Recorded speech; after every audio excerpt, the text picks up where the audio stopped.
welcome to Kush News, the newscast of the African diaspora.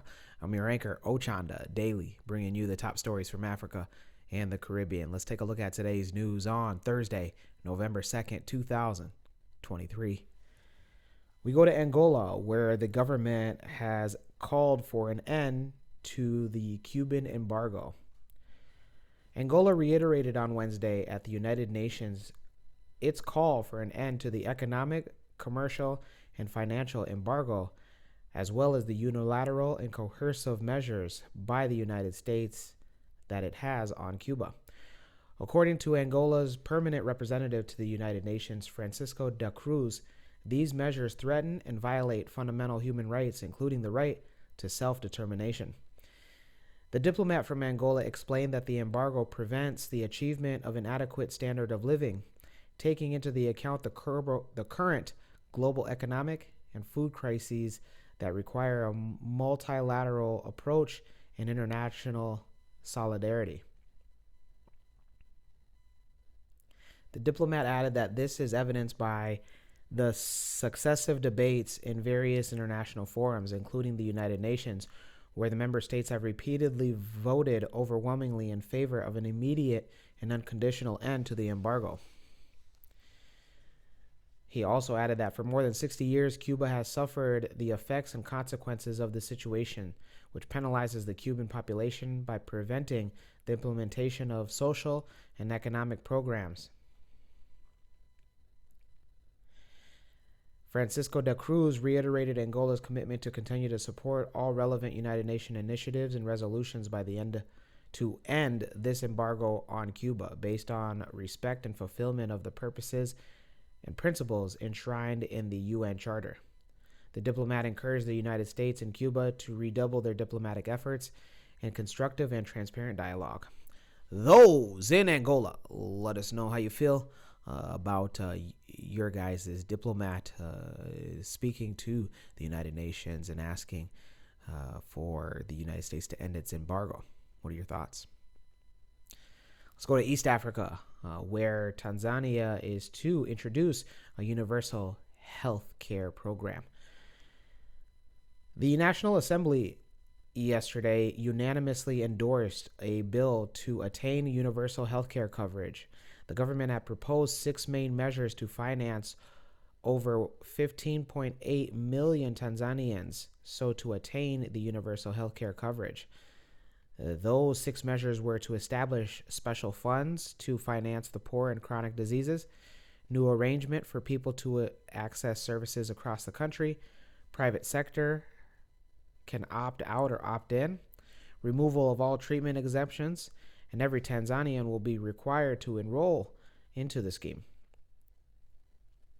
The financing of the health expenses for the less fortunate was among the key issues which were raised when the universal health care coverage was tabled for the first reading.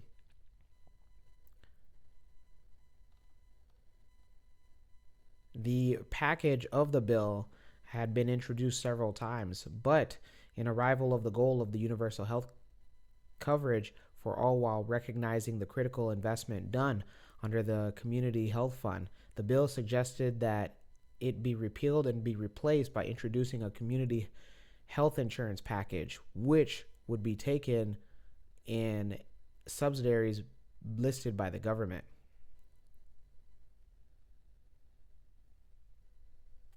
Those in Tanzania, let us know your thoughts. Let us know how you feel about a law coming in for universal health care coverage. Congratulations. Let's go to Southern Africa and Zambia, where the government has cut retirement benefits for a former head of state. The Zambian government withdrew retirement benefits and privileges from former President Edgar Lungu after his decision and announcement to return into active politics. The former leader was notified about the immediate withdrawal of his retirement benefits and privileges after he announced that he would be jumping back into politics. Back in 2021, he announced his retirement initially after he lost in the presidential election. Having served for 6 years, his tenure left the nation with a substantial debt and fragile economy, according to sources. As a retired president, he had enjoyed entitlement to 3 security officers, a diplomatic passport, 3 state cars, a fully furnished home, medical insurance, and funeral expenses. He also enjoyed immunity from persecution. Upon re-entering politics, Edgar Lungu will reportedly be treated like any other citizen of the country. Lungu's return to the political scene coincides with a rising wave of public regard towards the persistent economic challenges under its current government. Lungu has committed to rescuing his Patriotic Front Party from disintegration, even as the government has issued warnings about potentially deregistering the party due to leadership conflicts. Those in Zambia, let us know your thoughts. Let us know how you feel.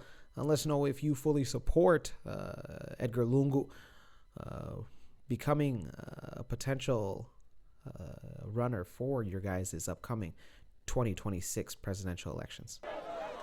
Let's go to the Caribbean. And there we go to Haiti, where they celebrate a national holiday. Every year on November 1st and 2nd, Haiti becomes the stage for a unique celebration, Fête Guédé, known as the Festival of the Dead. Much like the Day of the Dead practice in Latin American countries, Fête Guédé is a way to pay respects to loved ones who have passed on. It's an annual tradition where practitioners of vodou parade the streets, and also in remembrance of those who have passed away.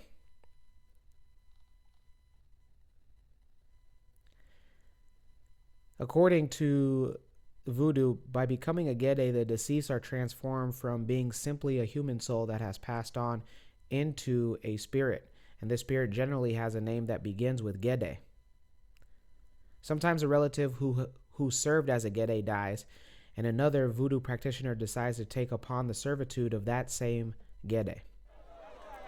During the Gede celebrations, the streets of every city in Haiti are full of voodoo practitioners. They come together and around especially cemeteries to make devotions and perform precise rituals to honor those that have passed on, especially close relatives.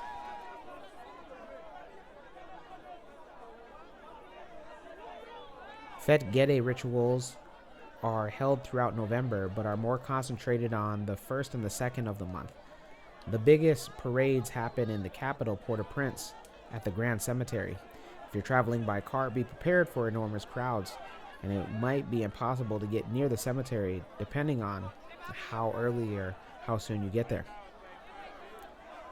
Those in Haiti, let us know if you had made the celebration parades today, or if you are a voodoo practitioner. We want to hear directly from you, believe it or not. When we come back, we'll have today's African proverb of the day. Don't go anywhere. Will you? Blessed are those who ask the questions, brother. Whitley, I love you, and if you'll have me, I want you to be my wife. What the hell are you doing? Hey, I'm sorry, Byron, I love her. Die! Just die! Let him go, man. Will you have me, Dwayne, as your lawfully wedded husband from this day forth to having a whole and richer for poorer? Baby, please, please. I do!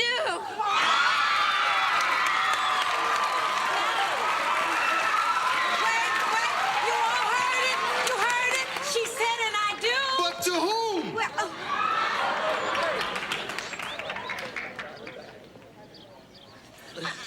I'm sorry, Byron. No. You made a mistake. So what? Here at mccadero.com, we don't make any mistakes. For your next wedding, second wedding, third wedding, fourth wedding, hell, even your fifth wedding, book us at www.mccadero.com, the official website of the #1 MC in the game.